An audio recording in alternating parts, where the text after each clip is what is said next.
ಮಲಯಾಳಂ ಚಿತ್ರರಂಗದಲ್ಲಿ ಲೈಂಗಿಕ ಶೋಷಣೆ ಸಂಬಂಧಪಟ್ಟಂತೆ ಏನು ಕಮಿಟಿ ವರದಿ ಕೊಟ್ಟಿತ್ತು, ಅದು ಇಡೀ ಭಾರತದಾದ್ಯಂತ ಸಂಚಲನೆ ಕಾರಣ ಆಗಿತ್ತು. ಈ ಸಂಬಂಧಪಟ್ಟಂತೆ ಈಗ ಕರ್ನಾಟಕದಲ್ಲೂ ಕೂಡ ಈ ವಿಚಾರ ಸಾಕಷ್ಟು ಏನೋ ಒಂದಷ್ಟು ಚರ್ಚೆ ವಿಚಾರ ಆಗಿರುವಂಥದ್ದು. ಫೈರ್ ಸಂಸ್ಥೆ ಮುಖ್ಯಮಂತ್ರಿ ಸಿದ್ದರಾಮಯ್ಯ ಅವರಿಗೆ ಕನ್ನಡ ಚಿತ್ರರಂಗದಲ್ಲಿ ಸಂಬಂಧಪಟ್ಟಂತೆ ಕೂಡ ಲೈಂಗಿಕ ಶೋಷಣೆ ಅಥವಾ ಲೈಂಗಿಕ ಟಾರ್ಚರ್ ಸಂಬಂಧಪಟ್ಟಂತೆ ಕೂಡ ಸಮಿತಿ ರಚನೆ ಮಾಡಬೇಕು, ತನಿಖೆ ಮಾಡಬೇಕಂತ ಪತ್ರ ಬರೆದಿರುವಂಥದ್ದು. ಈ ಬಗ್ಗೆ ಮಾತಾಡೋಕ್ಕೆ ಕನ್ನಡ ಫಿಲ್ಮ್ ಚೇಂಬರ್ ಅಧ್ಯಕ್ಷರಾದಂಥ ಸುರೇಶ್ ನಮ್ಮ ಜೊತೆ ಇದ್ದಾರೆ. ಸೊ ನೀವು ಈ ವಿಚಾರ ಪತ್ರ ಬರೆದು ಗಮನಕ್ಕೆ ಬಂದಿದೆ, ಏನು ಅನಿಸುತ್ತೆ, ಮೊದಲ ಪ್ರತಿಕ್ರಿಯೆ ಏನು?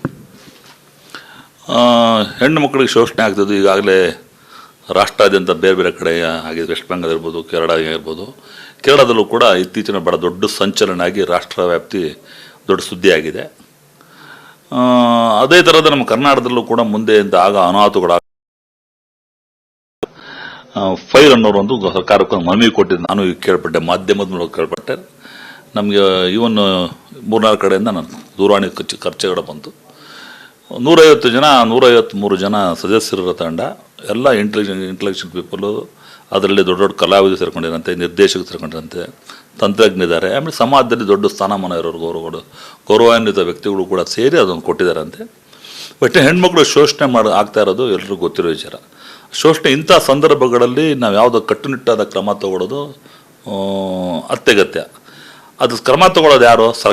ಸರ್ಕಾರಕ್ಕೆ ಮನವಿ ಮಾಡಿರೋದು ಭಾಳ ಒಂದು ಒಳ್ಳೆಯ ವಾತಾವರಣ, ಒಳ್ಳೆಯ ಸುದ್ದಿ. ಅದನ್ನು ಮಾಡಿರೋದು ಯಾಕಂದರೆ ಇದು ನೋಡಿ, ಕೇರಳದ ಹೇಮಾ ಕಮಿಟಿ ಅಂತ ಸರ್ಕಾರ ರಚನೆ ಮಾಡ್ತು. ಹೇಮ ನೇತೃತ್ವದಲ್ಲಿ ಅವ್ರಿಗೆ ಕಮಿಟಿ ಮಾಡಿ ಕೂಲಂಕುಷದ ತನಿಖೆ ಮಾಡಿ ತಪ್ಪಿತಸ್ಥರಿಗೆ ಅವರಿಗೆ ಏನು ಶಿಕ್ಷೆ ಕೊಡುವಂಥ ಕೆಲಸ ಮಾಡಬೇಕು ಒಂದು ಒಳ್ಳೆ ಸದುದ್ದೇಶದಿಂದ ಮಾಡಿದಾಗ ಆ ಕಮಿಟಿ ರೆಕಮೆಂಡೇಶನ್ ಪ್ರಕಾರ they already started making enquiries, report, ಆಮೇಲೆ ಅವ್ರ ಬಗ್ಗೆ ಆ್ಯಕ್ಷನ್ಸ್ಗಳು ತೊಗೊಳ್ತಾ ಇದ್ದಾರೆ. ಅದೇ ಥರ ಕರ್ನಾಟಕದಲ್ಲೂ ಕೂಡ ಹಿಂದೆ ಕೂಡ ಕೆಲವು ಮೀಟು ಎಲ್ಲ ಆಗಿತ್ತು. ಅವಾಗ ನನ್ನ ಸೆಕ್ರೆಟರಿ ಆದಾಗೆಲ್ಲ ಆಗಿತ್ತು. ಆವಾಗ ಕೂಡ ನಾವು ಅದನ್ನು ವಾಣಿಜ್ಯ ಮಂಡಳಿ ಮಧ್ಯಪ್ರವೇಶ ಮಾಡಿ ಸಾಲ್ವ್ ಮಾಡಿರುವಂಥ ನಿದರ್ಶನಗಳು ತುಂಬ ಇದೆ. ಇನ್ನು ಈ ನಿಟ್ಟಿನಲ್ಲಿ ಮುಂದೆ ಇಂಥ ಅನಾಹುತಗಳು ಇತ್ತೀಚಿನ ಜಾಸ್ತಿ ಆಗಿರೋದ್ರಿಂದ ಏನು ಫೈರ್ ಅಂತ ಏನು ಅವರು ನನಗೊಂದು ಮೆಸೇಜ್ ಬಂತು. ಅದೇ ಅಂದರೆ film industry for rights and equality fire ಅಂತ ಹೇಳಿ ಒಂದು ಆರ್ಗನೈಸೇಷನ್ ಮಾಡಿಕೊಂಡು ನಮ್ಮ ಚಲನಚಿತ್ರರಂಗದ ಒಬ್ಬ ನಟರು ಚೇತನ್ ಅವ್ರ ನೇತೃತ್ವದಲ್ಲಿ ಇದಕ್ಕೆ ಸುದೀಪ್ ಅವರು ಸಿಗ್ನೇಚರ್ ಕೂಡ ಮಾಡಿದ್ದಾರೆ ಅಂತ ಹೇಳಿದೆ. ಕವಿತಾ ಲಂಕೇಶ್ವರ್ ಮಾಡಿದ್ರೆ ಕೇಳ್ಪಟ್ಟೆ. ಯಾಕಂದರೆ ಈಗ ದೊಡ್ಡ ದೊಡ್ಡ ನಟರುಗಳೆಲ್ಲ ಇದು ಸೈನ್ ಮಾಡಿ, ಆಮೇಲೆ ಈ ಇಂಟೆಲೆಕ್ಚುಯಲ್ ಪೀಪಲ್ ಸೈನ್ ಮಾಡಿ ಕೊಟ್ಟಿದ್ದಾರೆ ಅಂದರೆ definitely there will be some meaning in it. ಸುಮ್ಮನೆ ಯಾರೋ ಒಂದು ಸೈನ್ ಮಾಡೋವಂಥ ಕೆಲಸ ಮಾಡಲ್ಲ. Before signing something people will think about they have signed and give immediate report ಇದು ಸರ್ಕಾರ ಕೊಟ್ಟಿದ್ದಾರೆ. ಇಂಥ ನಿಟ್ಟಿನಲ್ಲಿ ಸರ್ಕಾರ ಕೂಡ ಎಚ್ಚೆತ್ತುಕೊಂಡು ಒಂದು ಸ್ಟ್ರಿಕ್ಟ್ ಆರ್ಡಿನೆನ್ಸ್, ಸ್ಟ್ರಿಕ್ಟ್ ರೂಲ್ಸ್ ಮಾಡಿದ ಪಕ್ಷದಲ್ಲಿ ಇಂಥ ಅನಾಹುತಗಳು ಆಗೋದ್ರಲ್ಲಿ ತಪ್ಪಿಸ್ಬೋದು. 99.9% ಜನಕ್ಕೆ ಭಯ ಇರುತ್ತೆ. ಇತ್ತೀಚಿನ ದಿನಗಳಲ್ಲಿ ಈವನ್ ಆಫ್ಟರ್ ಮುಂಚೆ ಕೂಡ ಇತ್ತು, ಇಂಥ ಅಪರಾಧಿಗೆ ಮಾಡಿದವರಿಗೆ ಶಿಕ್ಷೆ ಕೂಡ ಆಗಿದೆ. ಕಾನೂನು ನಡೆಯಲ್ಲಿ ಎಲ್ಲ ಥರದ ಕೋರ್ಟ್ಗಳಲ್ಲೂ ಕೂಡ ಅವರಿಗೆ ಶಿಕ್ಷೆ ಕೂಡ ಆಗಿದೆ. ಭಾಳಷ್ಟು ಜನಕ್ಕೆ ಶಿಕ್ಷೆ ಅನುಭವಿಸ್ತಾ ಇದ್ದಾರೆ. ಆದರೂ ಕೂಡ ಕೆಲವು ಜನಗಳ ಭಯ ಇಲ್ಲ. ಇನ್ನು ಅಪಾರ್ಟ್ ಫ್ರಮ್ ದಟ್ ಇನ್ನೊಂದು ಏನೋ ದೊಡ್ಡ ರೂಲ್ಸು, ಸ್ಟ್ರಿಕ್ಟ್ ರೂಲ್ಸ್ ಬಂದಾಗ ಇಂಥ ಸಂದರ್ಭಗಳಲ್ಲಿ ಆಗೋ ಇಂಥ ಅನಾಹುತಗಳು ತಡೆಯೋಕ್ಕೆ ತುಂಬ ಅನುಕೂಲ ಆಗುತ್ತೆ ಅಂತ ನನ್ನ ಅನಿಸಿಕೆ. ಒಳ್ಳೆಯದಾಗಿದೆ ಅಂತ ಅನ್ಸುತ್ತೆ. ಇದು ಲೆಟ್ರ್ ಬರೆದಿರುವಂಥದ್ದು ಇದು. ಸೊ ಕಂಪ್ಲೀಟಾಗಿ ಅಂದರೆ ಫೈರ್ ಸಂಸ್ಥೆ. ಹೌದೌದು. ಸೊ ನೀವು ಟೆಕ್ಸ್ಟ್ ಇದೆ, ಇಲ್ಲಿ ಮೆಸೇಜ್ ಇದೆ ನೋಡಿ, ಇಲ್ಲಿ ಕಂಪ್ಲೀಟ್ ಲೆಟ್ರ್ ಇದೆ, ಇಲ್ಲಿ ಲೆಟ್ರ್ ಇದೆ ನೋಡಿ. ಇಲ್ಲ, ಅವರು ಇಂಗ್ಲೀಷಲ್ಲಿ ಬರೆದು ಕೊಟ್ಟಿರುವಂಥದ್ದು.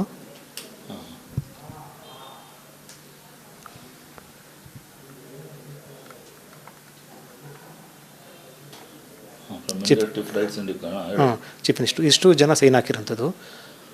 conduct through the investigation into the system of including sexual harassment. ಹೌದು. Develop and recommend policies to ensure a healthy and equitable work environment for all the women in the industry.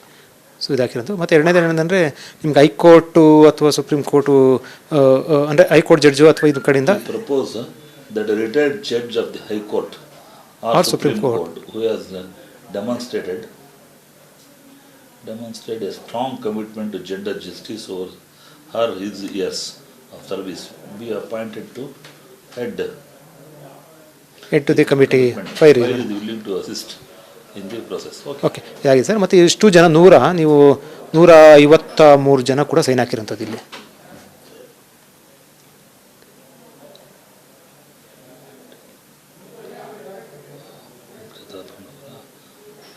Patil, Amrutha ಹೆಮ್ದಾರ್, Aarti N, Ashadevi, B Suresh, Basavaraj Sardar, Bharati Hegde, Shilpa Shetty.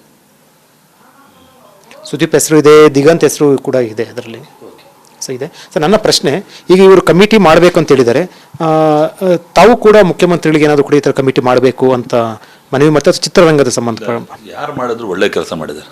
ಈಗ ನಾನೇ ಮಾಡಬೇಕು ಅವರೇ ಮಾಡಬೇಕು ಅಂದರೆ fire ಅಂತ organisation voluntarily they have submitted the application. ನಾವು ಕೂಡ ಅದು ಸ್ಪಂದಿಸುವಂಥ ಕೆಲಸ ಮಾಡ್ತೀವಿ.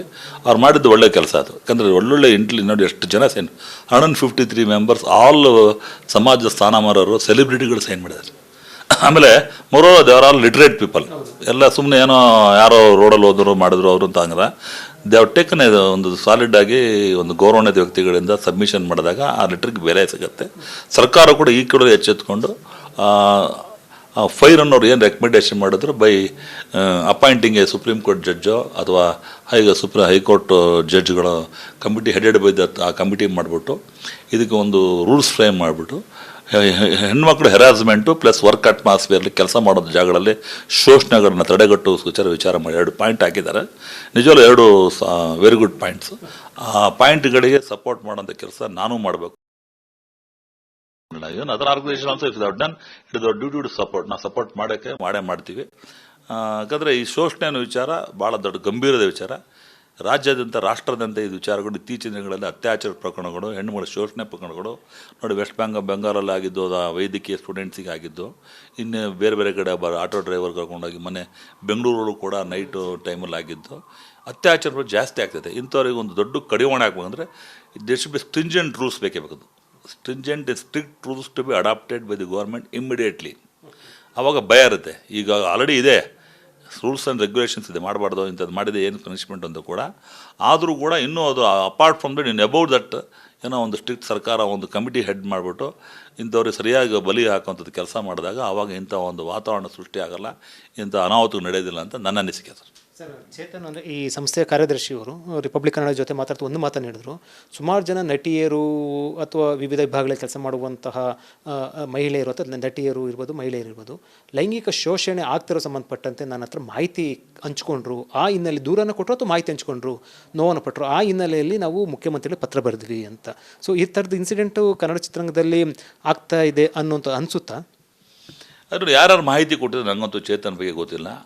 ಅವರು ಹೋರಾಟ ನಾನು ಅಬ್ಸರ್ವ್ ಮಾಡಿ ಬಂದಿದ್ದೀನಿ. ಕೆಲವು ಹೋರಾಟ ಒಳ್ಳೆಯದು ಮಾಡಿದ್ದಾರೆ, ಬಟ್ ನನ್ನ ನೋಡಿದರೆ ಇದೊಂದು ಒಳ್ಳೆಯ ಹೋರಾಟ ಅನಿಸುತ್ತೆ. ಬೇರೆದ ಬಗ್ಗೆ I don't want to comment about it. You is doing something good for the society. It is a good cause also. ಇದಕ್ಕೆ ಎಲ್ಲರೂ ಸಪೋರ್ಟ್ ಮಾಡಿ ಸೈನ್ ಮಾಡಿದ್ದಾರೆ ನೋಡಿ. That means it is very good ಅನ್ಸುತ್ತೆ. ಯಾಕಂದರೆ ಅವರೊಬ್ಬರೇ ಮಾಡಿದರೆ ಏನೋ ಒಂದು ಯೋಚನೆ ಮಾಡ್ಬೋಯ್ತು, ಉದ್ದೇಶ ಅನ್ಬೋಯ್ತು. ಇದು ಬೇರೆಯವರೆಲ್ಲ ಸಪೋರ್ಟ್ ಮಾಡಿ ಸೈನ್ ಮಾಡೋದ್ರಿಂದ ಖಂಡಿತವಾಗಲೂ ಒಂದು ಸದುದ್ದೇಶ ಮಾಡೋದ್ರಿಂದ ಇಟ್ ಇಸ್ ಆಲ್ ಅವರ ನಮ್ಮದು ಜವಾಬ್ದಾರಿ ಇರುತ್ತೆ. ನಾವು ಕೂಡ ಸಪೋರ್ಟ್ ಮಾಡೋಂಥ ಕೆಲಸ ಮಾಡ್ತೀವಿ. ಹೆಣ್ಮಕ್ಳಿಗೆ ಶೋಷಣೆ ಆಗೋದು ಇಮಿಡಿಯೇಟಾಗಿ ಸ್ಟಾಪ್ ಮಾಡೋಂಥ ಕೆಲಸಕ್ಕೆ ಈ ಸರ್ಕಾರ ಏನೇ ನಿರ್ಧಾರ ತೊಗೊಂಡ್ರು ಅದು ನಾವು ಸಪೋರ್ಟ್ ಮಾಡೋಂಥ ಇದು ಶೋಷಣೆ ಒಬ್ರಿಗೆ ಆಗಲ್ಲ, ಹೆಣ್ಣಿಗಾಗ್ಬೋದು ಗಂಡಿಗಾಗ್ಬೋದು, ಯಾರೇ ಏನೇ ಮಾಡೋದು ಸ್ಟ್ರಿಕ್ಟ್ ರೂಲ್ಸ್ ಇರಲಿ ಅಂತ ಕೇಳ್ಕೊತಿತ್ತು. ಅಂದರೆ ಈ ಥರದ್ದು ಏನಾದರೂ ಕೂಡ ದೂರು ಕೊಟ್ಟಿದ್ದರೆ ಒಂದು ಕನ್ನಡ ಚಲನಚಿತ್ರಕ್ಕೆ ಒಂದು ರೀತಿಯಲ್ಲಿ ಇದು ಕಪ್ಪು ಚುಕ್ಕೆ ಅಥವಾ ಬೇರೆ ರೀತಿ ಚರ್ಚೆ ಆಗುತ್ತದೆ. ಯಾಕಂದರೆ ಅವ್ರಿಗೋಗಿ ನಟ ಚೇತನ್ಗೆ ಹೋಗಿ ಅಥವಾ ಈ ಸಂಸ್ಥೆಗೆ ಹೋಗಿ ಮಹಿಳೆಯರು ನೋವನ್ನು ತೊಡ್ಕೊಳ್ತಾರೆ ಅಂತಂದರೆ ಅಲ್ವಾ? ಕನ್ನಡ ಚಿತ್ರರಂಗದಲ್ಲಿ ಈ ಥರದ್ದು ಒಂದು ಶೋಷಣೆ, ಲೈಂಗಿಕ ಶೋಷಣೆ ಆಗ್ತಾ ಇರೋದು ಸತ್ಯ ಅಂತ ಒಪ್ಪೋಣಂಗಾಗಲ್ವಾ? ಅವ್ರು ಯಾರು ಅವ್ರು ಕಂಪ್ಲೇಂಟ್ ಕೊಟ್ಟಿದ್ದಾರೆ, ಏನು ಮಾಡಿದೆ ನನಗೆ ಗೊತ್ತಿಲ್ಲ. ನಮಗೆ ತಿಳುವಳಿಕೆ ಇದ್ದರೆ ನಾನು ಮಾತಾಡ್ಬೋದು. I don't know who are all given A complaint. ಅವ್ರು ಬಂದು ನಮಗೊಂದು ಕಾಪಿ ಕಳಿಸ್ಲಿ, ಅವಾಗ ನಾನು ಮಾತಾಡ್ಬೋದು. ಅನ್ಲೆಸ್ ನಂಟು ವಿತೌಟ್ ನೋಯಿಂಗ್ ಫ್ಯಾಕ್ಟ್ಸ್ ನಾನು ಇನ್ನೊಬ್ರು ಹೆಣ್ಮಕ್ಳ ಬಗ್ಗೆ ಮಾತಾಡೋಕೆ ನಾನು ತಯಾರಿಲ್ಲ. ಯಾಕಂದರೆ ಹೆಣ್ಮಕ್ಳು ನಮ್ಮನೆ ಮಕ್ಕಳಿದ್ದಂಗೆ. ನಾವು ಯಾವತ್ತು ಹೆಣ್ಮಕ್ಳಿಗೆ ಗೌರವ ಕೊಡುವಂಥ ಕೆಲಸ ವಾಣಿಜ್ಯ ಮುಳ್ಳಿ ಯಾವಾಗಲೂ ಮಾಡಿದೆ. ಅಂಥ ಕಂಪ್ಲೇಂಟ್ ಬಂದಾಗ ನಾವು ಇಮಿಡಿಯೇಟ್ಲಿ ಆ್ಯಕ್ಷನ್ ಕೂಡ ತೊಗೊಂಡಿದ್ದೀವಿ. ಅದರಿಂದ ಅವ್ರು ಯಾರು ನಮ್ಮ ಪರ್ಸ್ನಲಾಗಿ ಬಂದು ಲೆಟ್ರ್ ಕೊಟ್ಟು ಮಾತಾಡಿದಾಗ I can talk something about that. Unless until Chetan ಹತ್ರ ಕೊಟ್ಟರೆ ನಾನು ಜವಾಬ್ದಾರಿ ಇಲ್ಲ. ಅವ್ರು ಕೊಟ್ಟರೆ ನಮಗೂ ಒಂದು ಕಾಪಿ ಕೊಟ್ಟರೆ ಖಂಡಿತವಲ್ಲ ಅದ್ರ ಬಗ್ಗೆ ಮಾತಾಡ್ತೀವಿ ಸರ್. ಶ್ರುತಿಯವರ ಮೀಟು ಪ್ರಕರಣ ಆದಾಗ ಕೂಡ ಕನ್ನಡ ಚಲನಚಿತ್ರ ಬಗ್ಗೆ ಮಾತಾಡುವಂಥ ಪರಿಸ್ಥಿತಿ ಬಂದಿತ್ತು. ಆ ರೀತಿ ನಾನು ಕೂಡ ಸೆಕ್ರೆಟರಿ ಆಗಿದ್ದೆ.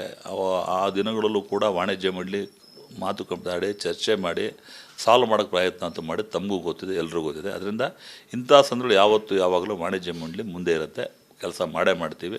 ಯಾವುದೇ ಹೆಣ್ಮಕ್ಳಿಗೆ ಶೋಷಣೆ ಆಗಲಿ ಅದಕ್ಕೆ ತಡೆಗಟ್ಟೋದು ಸಪೋರ್ಟ್ ಮಾಡೋವಂಥ ಕೆಲಸ ನಾವು ಮಾಡ್ತೀವಿ ಸರ್. ಇದು ಸುರೇಶ್ ಅವರು ಮತ್ತು ಅವ್ರು ಹೇಳ್ತಾ ಇರುವಂಥದ್ದು ಕನ್ನಡ ಚಲನಚಿತ್ರರಂಗದಲ್ಲಿ ಯಾವುದೇ ಕಾರಣ ಕೂಡ ಶೋಷಣೆ ಆಗಬಾರ್ದು. ಈ ಸಂಬಂಧಪಟ್ಟಂತೆ ಚೇತನ್ ಅವರಿಗೆ ಯಾರು ದೂರು ಕೊಟ್ಟಿದ್ದಾರೆ ಗೊತ್ತಿಲ್ಲ, ಆದರೆ ನಮಗೂ ಕೂಡ ಆ ರೀತಿಯ ಒಂದು ದೂರು ಕೊಟ್ಟು ನಮಗೂ ಕೂಡ ಗಮನಕ್ಕೆ ತರಲಿ ಮತ್ತು ಅವರ ಹೋರಾಟ ಏನಿದೆ ಅದಕ್ಕೂ ನಮಗೂ ಕೂಡ ಬೆಂಬಲಿದೆ ಅಂತ ಹೇಳಿರುವಂಥದ್ದು. ಕ್ಯಾಮರಾ ಪರ್ಸನ್ ಶಿವ ಜೊತೆ Vijay journal, republic TV, Bengaluru.